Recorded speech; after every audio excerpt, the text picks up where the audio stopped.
Hello and welcome to another episode of Kill the Small Talk, and I'm your host, Alex Caron. On this podcast, I bring in guests from all walks of the entertainment industry. And on this episode, I'm talking to my very good friend, Jesse Alvarado. He's a former actor, comedian, and now a dad and firefighter. Here's the episode. Enjoy. Here we go. What's up, man? What's up, Dougie? Great to finally have you after 3 tries. Yeah, the third one is a charm. I prefer doing interviews on the road so you guys could see live action road rage. No, wait a minute. For context, I think people got to know. So Monday, we tried recording from home. I was supposed to get off work at 4:30, but work ended up keeping me later, so I didn't get back until literally like a minute before 6 p.m. And as I'm walking to my room, you are in the waiting room with my producer, Robert. Sweet guy, by the way. Sweet guy. Hardworking guy. And I log in, and you're in your car thinking, hey, this would be a great idea to record from a moving vehicle. Well, yeah, I said this joke once already, but I said, yeah, if you guys catch my road rage, it's going to go from kill the small talk to killing all the witnesses. Fucking live action PD right here on Alex's fucking podcast. But, hey, the show goes on. That's just how I was just, hey, just got to keep the ball rolling. But my bad. That's on me. I mean, first time fucking doing this, dude. Just ready to just give you some good content, or hopefully I give you some good content. But yeah, sorry, dude. No, it was all good. It was just really funny. And then the second day, which was yesterday, same thing. I was supposed to get off at 4:30, but they sent us to. So I work for a music rental company, and so we like deliver and pick up and set up backline and audio equipment, yada, yada, yada. They sent us to San Pedro, and me and my coworker weren't told that we're supposed to pick up a grand piano.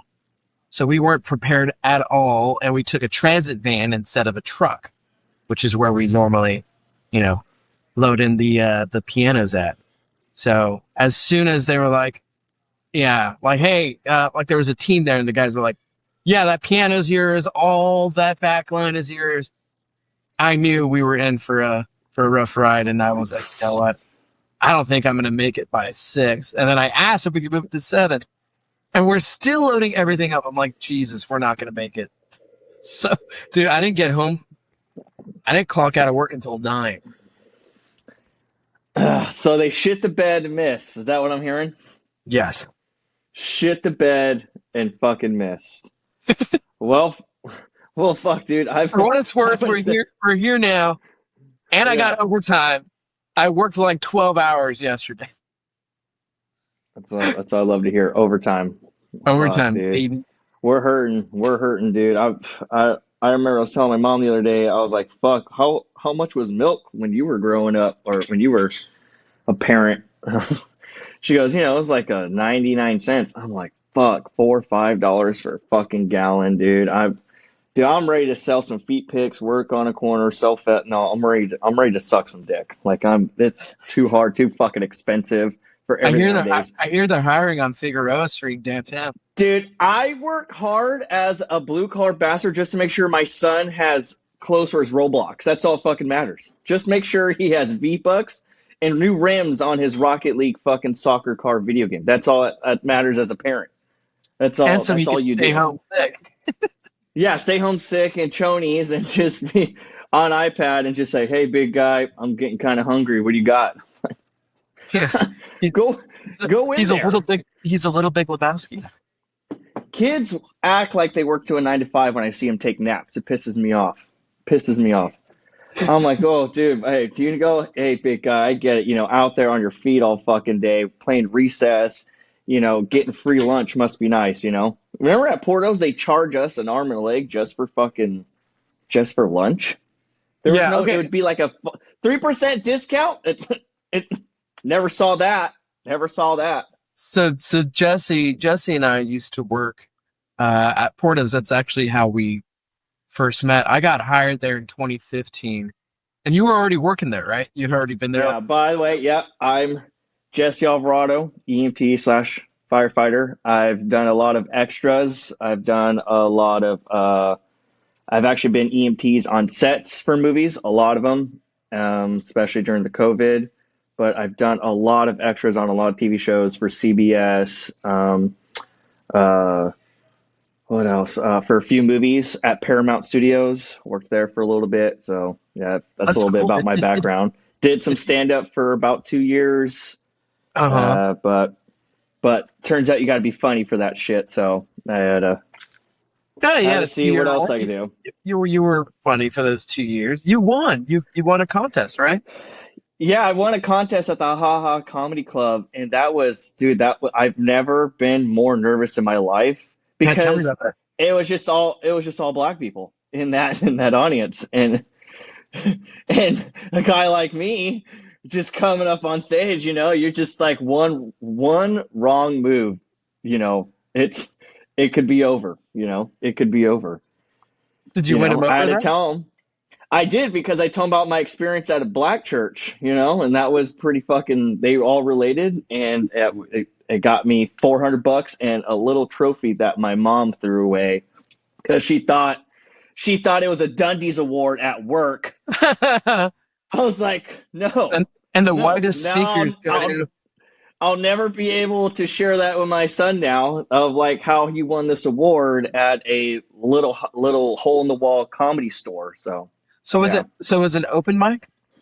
It was open mic. You paid $3 for 3 minutes, $5 for 5 minutes. Yeah, pay to play. Yeah, play to fly. Yeah, and there were times I bombed, dude. I would bomb, and I would just like, dude, nothing would make me more happy if someone just stood up and just shot me right now, or just fucking threw a tomato at me. Nothing would make me forward. But you know what? I got to give it to you though. You've done it for years, and you make it look easy. Dude, that's all on the outside. I mean, and inside I'm shit bricks. I'm sweating. I'm got the nervous poops. And it's not easy. It's not easy. I mean, it's number one, it's public speaking, and that's like everyone's, for the most part, like that's like people's number one fear is to speak publicly in front of a bunch of strangers. So there's that to deal with, and then it's a pretty vulnerable career. I mean, because you're exposing yourself, you're exposing your insecurities, and you're making fun of that, and you're talking about how you grew up, and if you were raised religious or not, and all your experiences, and so there's that to contend with. So yeah, it's not easy, but yeah, it's like anything. The more you do it, the easier it becomes, and the more natural it feels. And it just, like, I know, like, the comics like I grew up like listening to, or like even became friends with because I was doing these shows. These guys are doing it 15, 20 years, and when they're up there, it sounds like they're just having conversation, like a normal. Like, it's not like, it doesn't sound hacky. It's not like punchline set up punchline, set up punchline. It's, it's like how you and I are talking right now, but just, with, jokes in between. So. Would you prefer to be in a movie, or would you prefer to do stand up? Films. Films. Yeah. Films, Okay. theater. I mean, cause that's where that's what I started doing with is theater and sketch and improv, all throughout middle school and high school and into college. And I studied, acting for film and television. But wait, so where was your first stand-up show? Like, how did you get into it? I got into it, honestly, it all started with Portos. I would actually practice my jokes when I was handing out orders, and I was like, you know what? If I could get these people to laugh and they get my jokes, then I'll probably, I should try it out professionally. So there was a weird fucking story. I was telling my mom, I was thinking about going into it, and I got my driver's license, and I was her DD. She called me because she needed to drive back home because she was fucked up on Long Beach Boulevard. And then it turns out she met this producer, or she met this guy that's into film, and into cinema or whatever. He just had connections. So he goes, "Hey, your mom was telling me a lot about you, showed me a lot of videos of you just being funny. I would like to work with you and get you some stage time." And I was like, "Oh, really? Like that's." I was a little like sketch at first. This person didn't have the greatest impression of like this guy looked like he looked like he just came from a rap video. And I was like, yeah, what? I'm not doing butt stuff, bud. You know. So I did a full year practicing at Haha Comedy Club. I would just go every Saturday, and they just had open nights, and I would just practice and practice. $10, just to get up there and just speak. And then from there, I was like, you know what? I want to kind of do more and expand. So that's when I found a few websites for like extras and auditioning. And I went and got headshots, and then I would go and try to audition. Dude, auditioning, dude, those people are brutal, brutal. Like they would tell you, hey, you fucking suck, or what the fuck what are you doing? They told Like you you're doing too much of this, you're doing too much of that. Like no, like loosen up. Like it was kind of like Dykeman. No one knows who Dykeman is, but Mr. Dykeman from Warren High School, that guy will make you cry for sure. How brutal and critique he is, that's the reality of auditioning for parts. And if you're not what they want, or if you're not doing that, I know they always said, in order to be a good director, to know what they want in an actor, they have to be an actor themselves. And I think Quentin Tarantino kind of sets that good example, of being like that great director because he's also an actor. You know what I mean? And yeah, besides getting off track, yeah, I did that for a year and stand up, and I just did a whole year of just being an extra on TV shows like Tacoma FD. There was another one. It was called Small Town, but I think it got canceled. I did a lot of extras for shows that didn't really make it, if that makes sense. So were you like an extra for like pilots? Like pilot? Yeah, I was a lot of pilots. Yeah, and a lot of pilots. Didn't get picked up. Yeah, and they just never just took off. The only one that kind of like one took off was Tacoma FD, and they were the guys that made Super Troopers, Beer Fest, and I got to do a whole season with them. And they're super cool, super cool people, and that was really fun to do. And I was just getting my fire career started, so it was super nice to kind of like, they were like, hey, heard you're a firefighter, put on this uniform, give us some tips on what, kind of seems accurate or not. And it was pretty cool. That's awesome.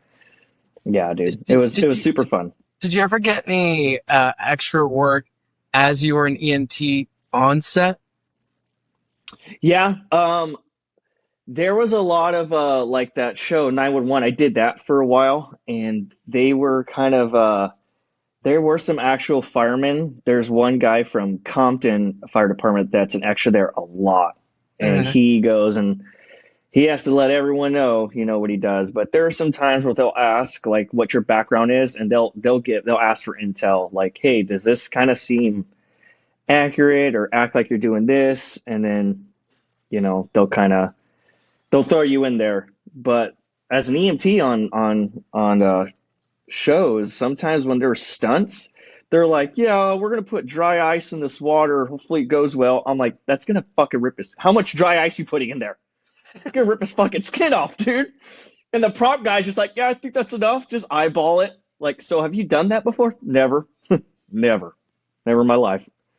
But it looks right. Seeing it on YouTube, I was watching on how to do it, and I was like, oh fuck. And then they go a little too extra. They're like, yeah, he's going to fall from this height. What do you think? Should we get the stunt double? I'm like, it's like 5 feet. The guy's not going to break his neck. They were asking you for advice as an EMT? Yeah, they're just like, yeah, can you be on standby? Because we're going to have this guy just fall from this height right here. We just want to make sure he's going to be okay. I'm like, you have a fucking soft pad at the middle, and he's falling into water. Like, what do you want? And he goes, and then an actor will be like, oh, no, I need a stunt double. I can't do it. That's just too much. I'm just like, holy shit, dude. Hold my shit. Hold this badge. How much do I get paid here to do this? If you got to be dumb, you got to be tough. I'll fucking do it right now, dude. I need gas money. You know what I mean? And it was that, and you know what's funny is it's the little the general shows like the General Hospital, like Oh, the okay, yeah, like the medical shows. Uh huh. yeah, there ER, was one, yeah, and there's the old people shows too. It's like like the um Lifetime shows. yeah, dude. And you know what's funny? I've talked to some of those actors and I said, "Man, what's it like to work on this show?" And he goes, "Dude, I bought a." He says it's hard because he makes good money, but if they kill him off, he's out of a job. Yeah. And he was like, "Yeah, I bought like a fucking $100,000 car, Range Rover, and then they said, yeah, we're gonna kill you off the show and we're gonna let you go." And he was like, "Fuck." You know, like imagine that. Like imagine you had this security. You got on a show, you worked your ass off, you auditioned, you got the part. You're 5 episodes in, you're feeling good, you're getting the ratings, everything's going good, and then you're like, you know, you bought a nice little, you know, little pussy magnet, and you're like, "Hey, dude, we're letting you go," and you're just like, "Fuck, there goes that," you know. You Yeah. know, and that's what sucks. That's kind of like the tail end of the business where it's like, you know, the shows are good to get on, but you know, and that's how you work your way up. You know what I mean? Yeah.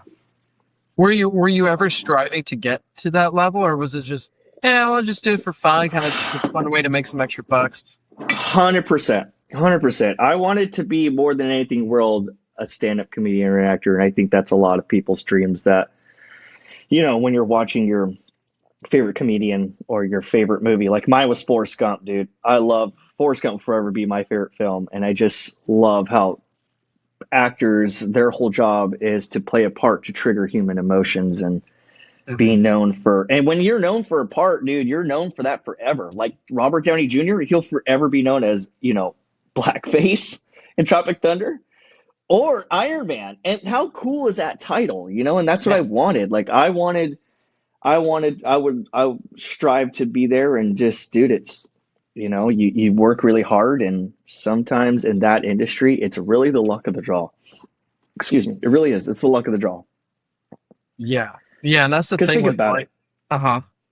It's like, I don't mean to cut you off, but like Universal Studios, dude, I've tried to apply as an actor there. A scarer, I tried to apply there a few times. You Hmm. need headshots, Hmm. acting experience, and then they have what they want. Like I tried to apply for Shaggy one time. They Oh, you'd said, be a not with that. perfect Jay. They're like, not with that chin, pal. Mm-mm. No, not with that chin. Get your gobble turkey ass out of here.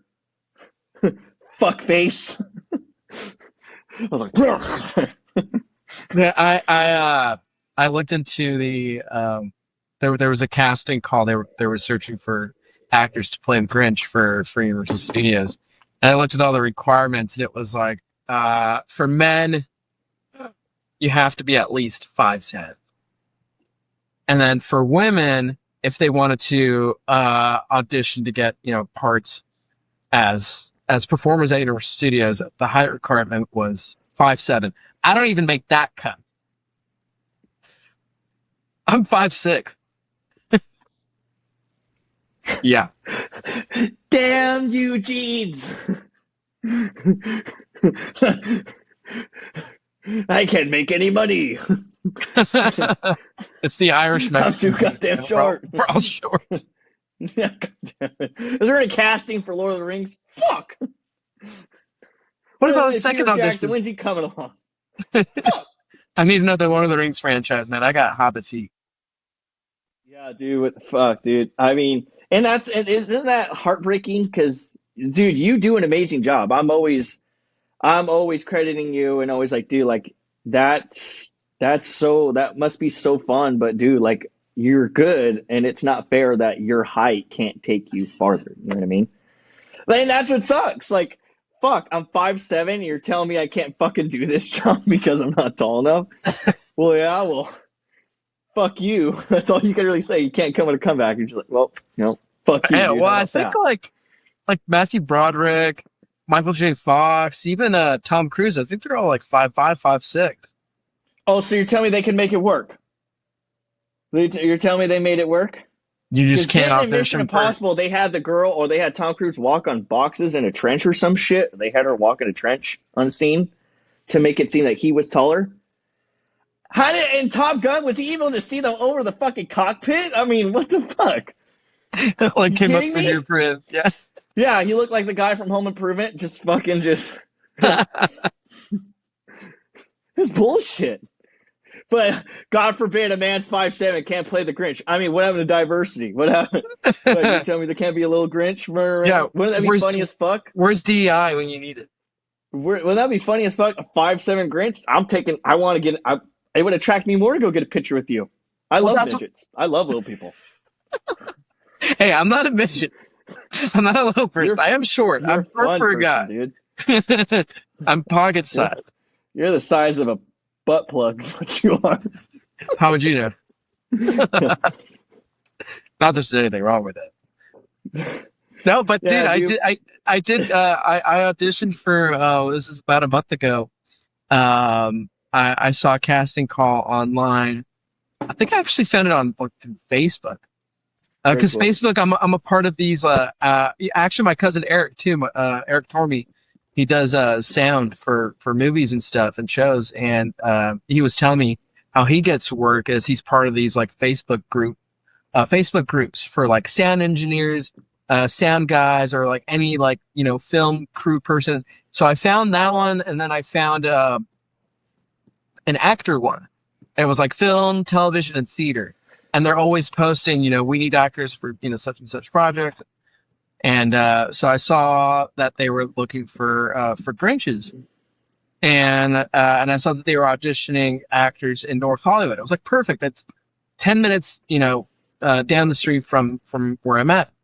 And thankfully there was no height requirement at all. I think for the Santa Clauses, yes, but the Grinches, they didn't really care.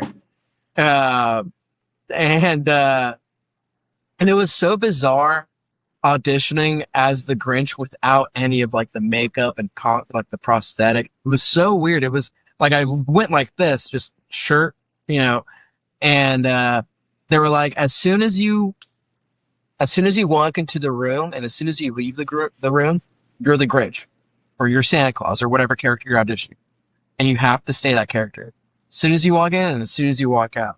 I was like, all right, piece of cake. Whole audition lasts like 3 minutes. And I was interacting with the two casting people. And about a week later, they gave me a call. They're like, we liked your audition and, would you be down to accept the job? And I said, yeah. So we have, they've already booked me for a couple of shows in December. There's like one show I'm doing that's like, I don't know, 2.5 hours long. And it's paid $300. That's not bad, dude. No. It's not even, see, the thing is, it's really not about the money. It's about there's this thing in the fire service we say, it's not about the glory, it's about the fight. And in this particular situation, it's about doing what you love. And it's awesome to know that you're like, dude, like, fuck the money, I do it for free. Like being able to just do what I love and spread that joy and be able to spread, that because you're doing it because you love making people happy, make people laughing and joy. That's awesome, dude. I mean, that's cool in the sense of, man, dude, 5'7" didn't fucking matter. I could be the fucking Grinch. Well, 5'6". Thanks for making me an identifier. Yeah. but when I've done some casting calls and tried to get in there, like there are times as an extra, and then times like how you interact with people and they see you, especially when they're like taking breaks and stuff. Mm-hmm. There was a few times on Tacoma they're like, hey, you know what? Can we bump you up to a waiter? Or hey, we're just gonna get you in. We'll get you some screen time. Yeah. Mm-hmm. And I'm like, damn, dude, that's fucking awesome. That can happen. That's awesome, dude. And if you show that you're committed and you're prepared and you're willing to, kind of do whatever they say, and you're willing to, be, and if you're willing to be there, and they see, and if you're just a good, decent person to like work with, they're gonna want you to come back more and more and give you opportunities. That's just kind of what happens. So do they tell you when people come to these shows, are there ever like scouts? Like for other movies that come in, I'm pretty sure, right? Do they like, hey guys, try to do your best performance today, because we actually have scouts from other for places that are looking for certain people for movies and shows. Have they ever, like, for in your experience, have they ever told you that, like, hey, like, No, I've never experienced that. no? But I mean, Oh that's one God. thing they told us, like when I was doing stand up and we were performing at the Comedy Store. I mean, the Comedy Store, in the heart of, Hollywood. It's on Sunset Boulevard. All the studios and casting offices are, not too far away. So, they go to these comedy clubs to search for talent. And that's, one of the things that, I was told is like, hey, you never know who's going to be in the audience. Like, Yeah, don't get your hopes up, yeah, but you never know. So that was yeah. like kind of one thing that you would like, okay, keep in the back of your mind and maybe look out for it. But now I've got opportunities, at the Comedy Store to be on like other shows and, or sometimes I would just go to the Comedy Store just on my own. And, and that's the thing too. It's like, if you tell them that you're a comedian, they'll let you in and watch, kind of whatever show if they've got room. So that's what I would do. I was like, hey, I'm a comic. I'm here to, watch a show. They're like, yeah, go right on in. And I would go watch a show. And if there was a comedian I liked, I'd reach out to them after the show and be like, hey, I produced this show. Would you be down? It's paid. Would you be down to perform on it? And, you'd go from there. Or just keep knee pads on hand. You know what I mean? Just underneath, just knee pads on site in case, like, hey, what about that other guy? Don't worry about him. What I'm talking, me and you right here, baby. What?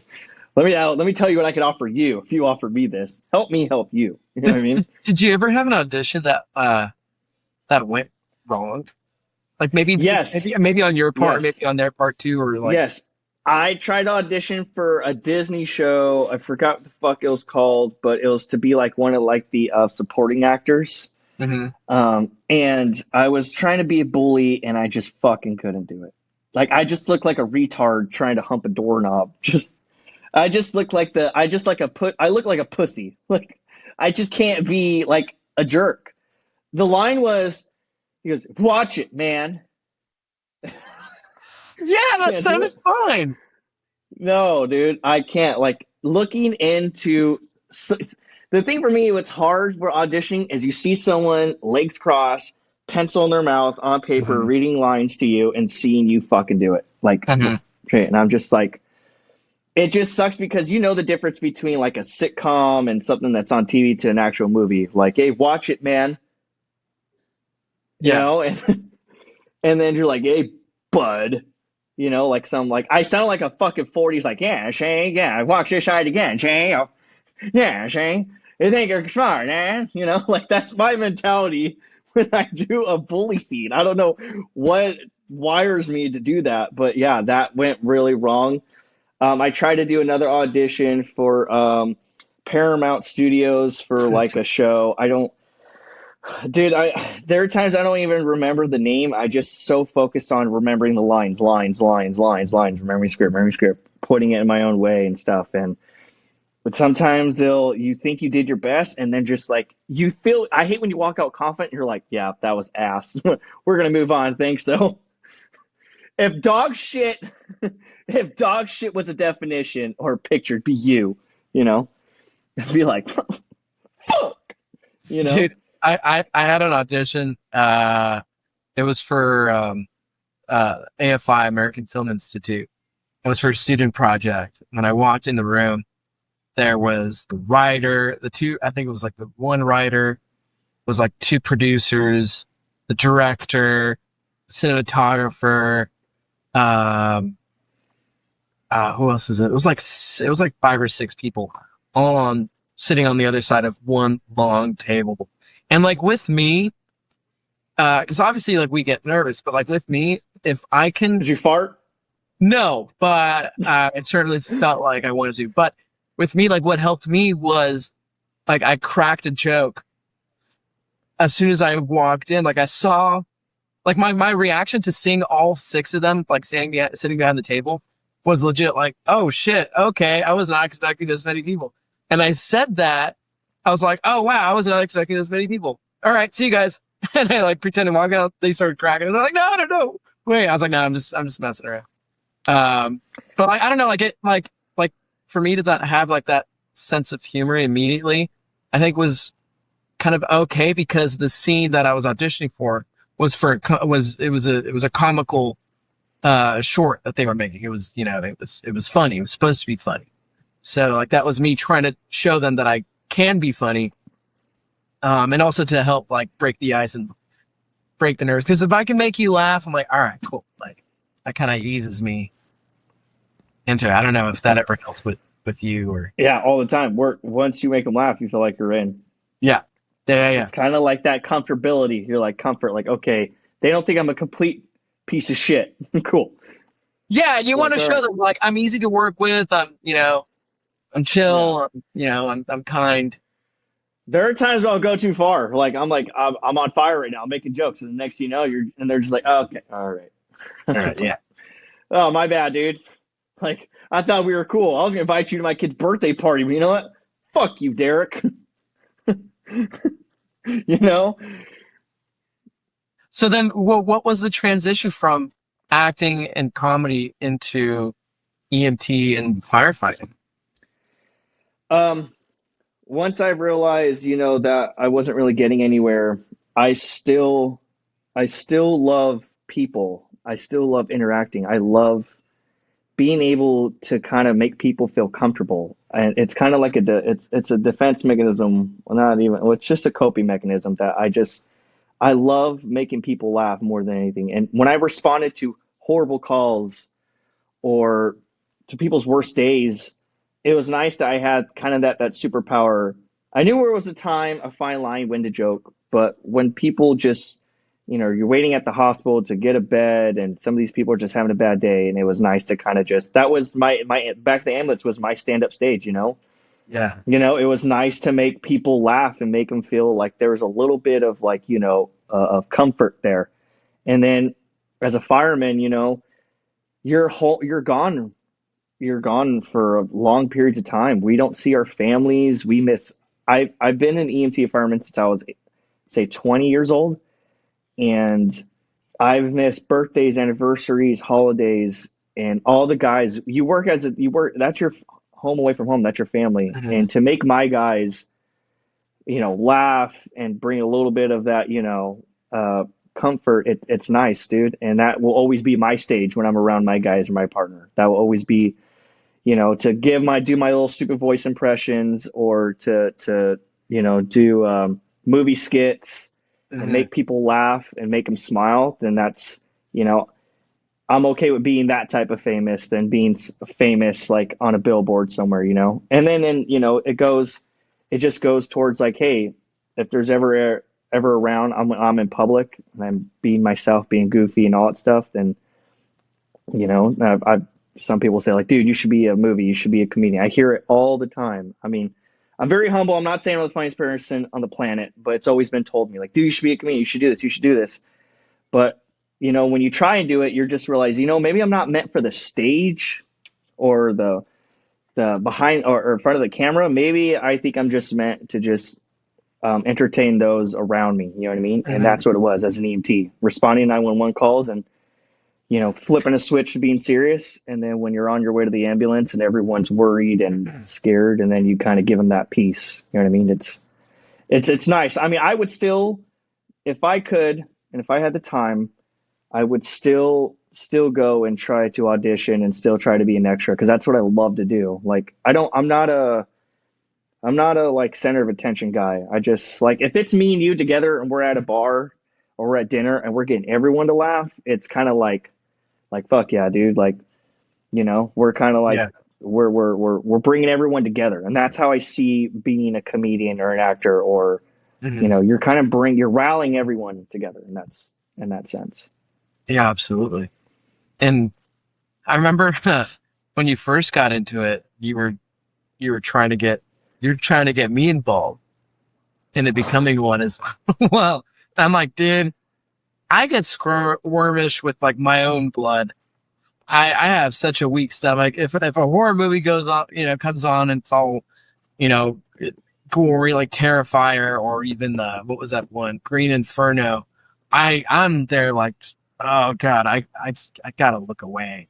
I have such a weak I know, stomach. and I say that because I feel like anyone could do Anyone could do a job. I will never put myself on a high pedestal of like because I'm an EMT or fireman. Like if you have a heart and if you really want to make a difference, like it's about the fight, not the glory. And if you truly, and I just think that, hey man, like we were at Porto's, dude.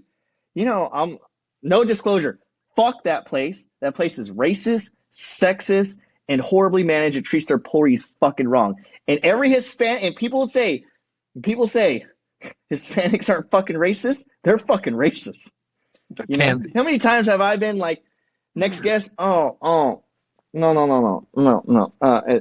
Looking for someone to speak Spanish. I'm like, no, motherfucker. Like, yeah, guess eso, huh? Like, get like my pasa. last name. My last name is Spanish. My name is Spanish, but you're damn right I like George Strait, motherfucker. Yeah, like get us, suka or guess, guava con queso. Like, what's up, dude? Like, sorry, I'm not fucking, Bad Bunny quality, Spanish, but fuck that place, dude. And we need to get out of there, dude. That place was terrible. That place is no good for anyone to. They tried to fire me so many times. There's so many stories in that place. I was just gonna say, Jesse, do you remember? Were you there the day we dealt with the crazy Cuban lady? She was, because at the time my Spanish wasn't fluent. She was upset with me. One, that I wasn't Cuban, and two, my Spanish wasn't fluent, and she was livid. And Ginger got involved, Joelle got involved, and I remember as soon as she like walked away, everyone in the waiting line started clapping. She was leaving. I live for customers like that. I live for that bitch. I said, I'm going to fuck everything up on purpose. Like, oh, Cubanos? Oh, queso rolls? I don't give a... Look at this face, lady. Look at my face, okay? I just got back from a bender, all right? I'm on my feet all fucking day, all right? No sleep. I get paid minimum wage. I only make probably like 20 hours. I get paid $400 every 2 weeks. My mom's taking half of this shit, okay? Pay rent. And she's buying Gucci bags with my shit when she says it's going for a good cause. Like, you think you really want to fuck with me? I got to take out the trash. I got to stock this shit, okay? Oh, yeah. Can't get a head start. I can't have more than 5 minutes. I can't have a side conversations, okay? No. Can't pull anyone's apron because it's sexual harassment. Well, you're right. I was trying to get a peek. My bad. But what do you expect? You're high in all the baddies, and they're either at the barista. And I hate it. The thing about Portos, if you're a fucking barista, you thought you were just swinging dick. Like, cool. You know how many ounces to put in a fucking espresso machine? You think you're fucking better than me? What, do you think you got my number? Huh? I really think, like, remember that the experiment in the 70s? I think they turned it to a movie years later, the Stanford prison experiment. I saw that. Yeah. Dude, I legit, that shit is so true because... So all like the lower level employees when we were working at Portis would wear white. What kind of shirts were they? They weren't the most comfortable. Well, we were wearing white polos. Yeah, white polo. You were wearing white and then polos. There was a red. And then the leads. And then the leads would wear red, like the shift leads. And I remember like some of the lower level, employees that were like working behind the counter. As soon as they like got the promotion and started wearing like the red lead shirt, attitude totally changed. Yeah, I just understand the side conversation. Like, you tell me I can't make friends here. You tell me I can't have a conversation. I would see the owner. What was her name? Betty. This bitch was getting guava cheese out of the trash. I'm like, you own this fucking place. Go grab a fucking freshman, weirdo. And then they'd be like, no side conversation. And then I see leads go in the back and start eating some of the pastries. Like, oh, I'm so hungry. I'm so exhausted. God forbid I put one potato ball in my fucking apron because I haven't eaten all day. Oh, shame on you. Dude, the way that place was ran, if there was a purge, a lot of people would be gone right now. It'd be execution. It'd be executions on site. I'm telling you. I'm putting a lot of people in the shower. Dude, Auschwitz. Oh my God, no, don't say that. I'm telling you right now, dude. Robert, if you go to Portos and you fucking say that place is a meeting, I swear to God, dude, you're being buried in there with the ashes with it. No! No! No! I'm telling you. I make peace with your gods. If there was a purge, I'd go in that building right now and say, make peace with your gods. You're seeing them right now. I'm telling you. I'm just throwing it out there. But when I go back there with my uniform, it's so nice to hear some of the employees like, "Oh, look at you," and I said, "Yeah, look at you, look at you, look at you." Remember all the shit you gave me because my fucking shirt wasn't ironed? Well, look at you, bitch. I'll take a dozen. I'll take a dozen. Thank you. Yeah, that whole side conversation thing was absolutely BS. Even if it was like, because I remember just a simple hello, hey, good morning, how's it going? As you're working, they would get so upset at. And I remember one time, I was like trying to prove a point, which kind of ended up working a little bit. I clocked into work. I would not talk to anyone except for the customers.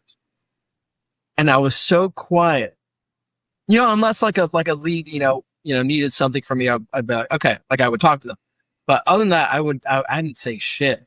It was like an experiment, social experiment. And one of our leads came up to me and she was like, Alex, are you okay? I was like, yeah, why? She goes, you're so quiet. I'm like, well, they tell us not to have side conversations, so I'm not having side conversations. Patrick ruined you. That place broke you. That place broke me. Patrick should have never got you into that fucking place, dude. No, I don't regret that place. I don't regret working. That place broke people. It broke people. Here's I wouldn't have met you. When I went EMT, I've gotten calls to 4 people who's worked there for suicide attempt at their homes. No way. Yeah. Stresso, yeah. I'm not going to say names, you can't, HIPAA violation, but I'm telling you right now, I've been called to a few people and they live in Southgate and I've ran to a few of them and I'm like, what the fuck's going on, dude? And they're like, hey, didn't you work at Portals? I'm like, shut up. You don't remember me. And yeah, dude, that place has broken souls. That place has broken souls. Jesse, I'm telling you right now. Real quick, from your perspective, can you tell everyone the day the ambulance picks me up from? Okay, we're going down memory lane. Alex, like a sweet soul he is. Alex is probably the most quiet, calmest dude, keeps to himself guy. I remember talking to Alex, and he was kind of going through some stuff. And I remember I was coming to work. I came in. And I remember I think I was going to meet you upstairs to hang out with you, and you were with what's her name? What's her name? The Edgar's ex-girlfriend. What's her name? Yes. Anyways, I go upstairs and I see the fucking fire department, and I'm like, what the fuck? Like, finally, is this place being burned down? Is this place out of commission? I see Alex on a fucking gurney with his hand in his chest like this, eyes closed. I'm like, what the fuck? What happened to Alex? Turns out little dude took too much, than he could handle, and this guy was getting carted in the fucking the stock elevator, not the regular elevator. They took his ass to the back. The big one. The mega elevator. Yeah, the maintenance And one. I'm like, Alex, what the fuck happened? He goes, I was having an anxiety attack. I don't know what happened. I feel like I couldn't breathe. And I was like, how much did you take? And he was like, too much, man. I don't remember. And Alex is the psychedelic 70s, Jimi Hendrix motherfucker, thinking that, oh yeah, everyone's done it, man. I took edibles, and my neighbor gave me edibles. You, huh, little man? I guess so. That was the strongest I've ever. I would have gave you mouth to dick if I was that guy. I was going through some shit then. I was like, this. If you're okay, blow on this. Sir. I was going through some shit, and I was like, sure, I'll take it. But it didn't. You bet you would have. It didn't hit me until you got to work. Until I literally got into work. And I remember fired for that. Yeah, well, that was like 8 years ago now. So now the whole world knows the real reason. When we got blood tested for TB there, and all the bussers got blood tested. I never got drug tested. Came back. No, it wasn't a drug test. It was a blood test, and it all came back. Who were under the influence, and half of the bussers got fired that day on the spot. Yeah, dude. At Portos? And I was at Porto's Oh, down in California. Never mind. I'm not going to go there. I'm not going to go there. But back to the topic of acting. That's Jesse. yeah. Back to the whole thing of acting, dude. I would practice my accents there on every customer. Oh, I remember that. I remember that you did German. I would get Betsy. I'd get everyone to laugh, and I'd see how long I could hold it. Like, oh, look at you, fucking tough, eh? Fucking getting in here from fucking San Diego, and you're all upset because fucking ran out of cheese rolls, huh? You know? Oh, fuck, you drove all the way from San Francisco, eh? Fucking getting here for fucking cheese rolls that you could get at Tropicana, Like, this woman got so pissed off at me because I remember at the time we closed at like 8:30 and it was 8:45 that we were like handling the last few customers, and they had told us, all the leads told us, like, hey guys, like, we're out of cheese rolls, we're out of guava cheese rolls. Just let all the customers know. And so this guy comes in, he's like, hey, can I get like a dozen cheese rolls, dozen guava cheese? I was like, I'm sorry, man. They literally just informed us that we're all out. But if you come back tomorrow morning at 6:30, we'll have some fresh ones baked up for you. He's like, what? You mean to tell me that I drove all the way from San Francisco to find out you don't have any goddamn cheese rolls? I was like, Filipinos. Yes. No, he wasn't. Yeah. He was a white guy. White dude. But that's when you do your acting. That's when you do the whole acting sympathy. You're like, let me go back there. Let me check for you. All the way from San Francisco. My God, is it beautiful up there? What's the weather like? I've heard it's nice. I've always wanted to go. Let me go back there. Throw a little bit of gayness in it. They like that, because that's one of the most. Oh my God, let me get back there. Let me see if I could just if I could dig in there. Let me get in there. Yeah. And then you come back, and then when you give it to them nicer, like, oh, well, I'm sorry to break the news. It's like telling someone they have cancer. You got no cheese rolls. So I need you to get back in your car. So sorry. And go the fuck back to San Francisco. That place is wild. Where I need what my favorite is just like I love fucking with the Asians because I would give them so many samples because of their reactions. Oh, okay, thank you. Okay, thank you. I loved it, dude. I'd give them shit I wasn't supposed to sample. Everything. I give them a tamale. Oh, okay, thank you. And I just do it because I just love every time I talked to them, they had no idea what I was saying. Just like, every time.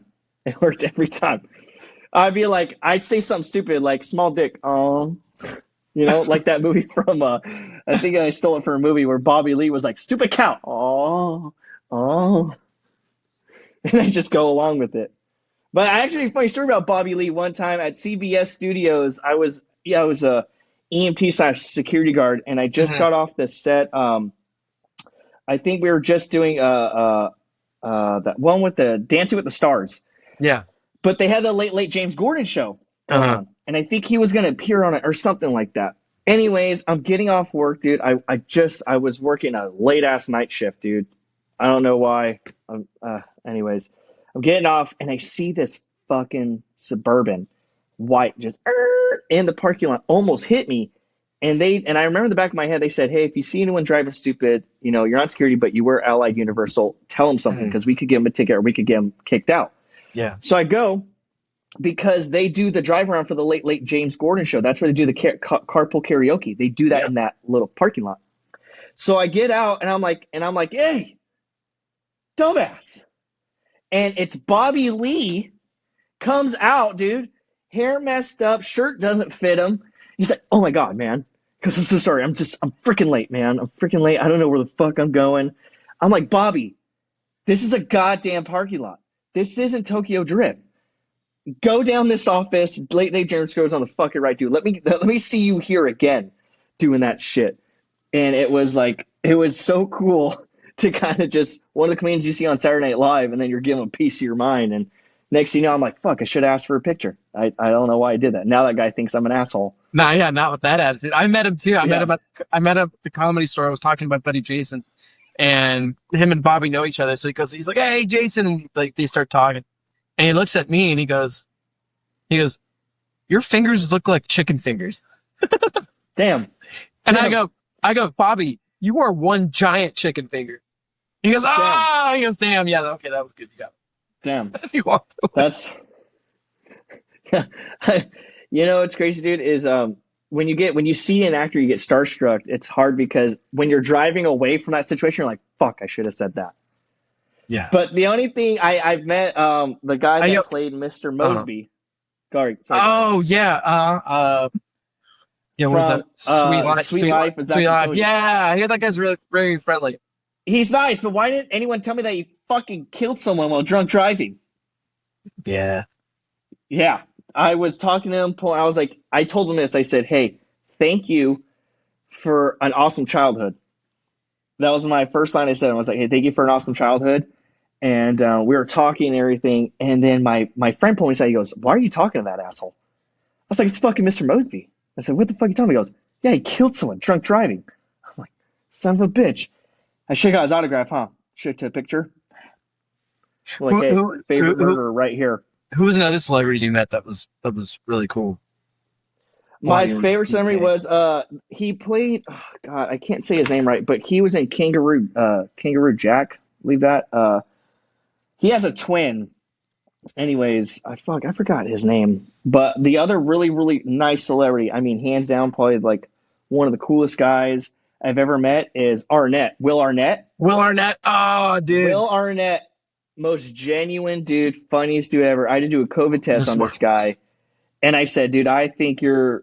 He's not with her anymore, but Amy Amy Powell or Poehler. something like Amy that. Poehler. Yeah. Amy Poehler, yeah, from Parks and Rec. Dude, I love that show. Yeah.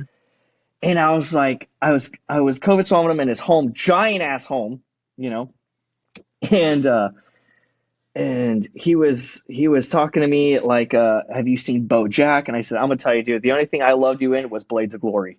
He goes, ah, yeah, that's a good one. That's a good one. And I said, I haven't watched anything else of yours, but I know you're the Batman and Lego movie. He goes, yeah, that's me. And I said, and dude, I know it's kind of disrespectful, but dude, I've always thought your wife was so hot. He goes, yeah, ex-wife, X. We got the X in there. Ex-wife. Ex-wife. And I was like, well, Arnett, I'm going to shove this in your nose now, and it's probably karma, and she's probably wished this upon you. So this is going to go deep in your schnoz right now, all right? He goes, oh, come on, man, just be gentle with me. Just be gentle with me. Were you But testing yeah, for dude. COVID? Yeah, I did a lot of when I was an EMT and they needed people to do COVID testing on a lot since I've worked on some of the lots. They were like, hey, dude, you're an EMT. We have this agency that, are you looking for a job? They need people. And it was kind of just like, because I worked in like the little medical office and Yeah.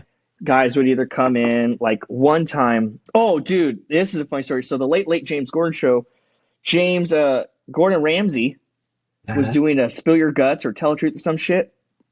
They're like, hey, we need you to go in there and check up on him. He's kind of throwing up a lot. And the guy, dude, is real life what he does in those shows. He's like, blimey, fuck's sake. I'll go in the show. Go ahead, eat this. It tastes like shit. And I'm just like, well, Mr. Ramsey, I love your Hell's Kitchen. And I'm just admiring him more than helping him.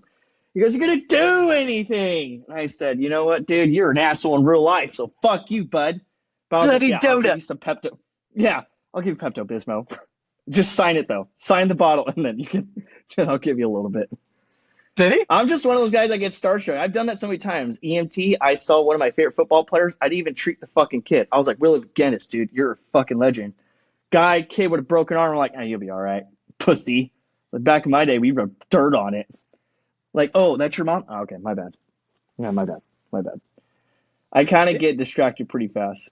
Hey, you were out there fighting the Palisades fires recently, right? Earlier this year. Yes, Palisades fire. It was pretty gnarly. It Yeah, was how was that? cold and windy. Cold and windy. Mhm. But yeah, I mean, it's think of hardcore camping, just Yeah. freezing your ass off, eating military rations, sleeping on cold dirt. I'm like, why do I do this to myself? It's like I love my bed, I love real food, and then you're just there shitting in someone's yard they don't even know because there's no bathrooms around. You're just like, fuck, dude. And you're like, hey, couldn't make it work. Yeah, you How should long come were you? out sometime. Yeah. Yeah. How long were you out there for? Say about like, say like a month. Gotcha. Damn, man. I'm just kidding. I was on Palisades Fire. I was laid off by then, dude. I wasn't fucking. I thought I got laid off before. you I told get me you laid were off. out there. You told me you were out there in Palisades. I was not. I probably. Hey, dude. I had to sound cool, dude. No, I wasn't there. I was laid off before then. I You was were going laid through off stuff. I got before those divorced. fires. Yeah, that's the crazy thing. Yeah, we get laid off. This whole time, And I've there's been no telling resources. people I have a friend that fought the fires in LA. I've been telling Yeah, but they think that he's for the really last cool. 11 months. They think he's really cool. You fucking liar. Hey, I've been on some big fires, dude. I was at the park fire. I've been on some pretty gnarly fires, but hey, it's the luck of the draw. They lay you off and shit pops off, and then you got no manpower. That's just shit happens, you know. It happens. It's sad. It sucks, but when you're in this line of work and you realize you're pulling all-nighters, working 72-hour shifts on this massive fire because you got no one to come in to relieve you. It's gnarly. You know, I'm on the saw, so Yeah. Go ahead. No. I was gonna say, we're at 55 minutes. Real quick, what are some tips as a fireman you can give people? You know, some quick tips for like safety and caution stuff, like maybe around the house or what to do, what not to do, like, you know, in terms of fire safety. If I give anything fire safety, it's mostly probably like cooking. Like don't immediately put water on your pan when it's fucking flaring up, you know. It's a science. It's a Trinidad. It's a chemical. You know, something's countering it or something's, you know, it will be what's the word I'm looking for? Anyways, contraindication. So something that you wouldn't use for a certain reason, like you wouldn't use water.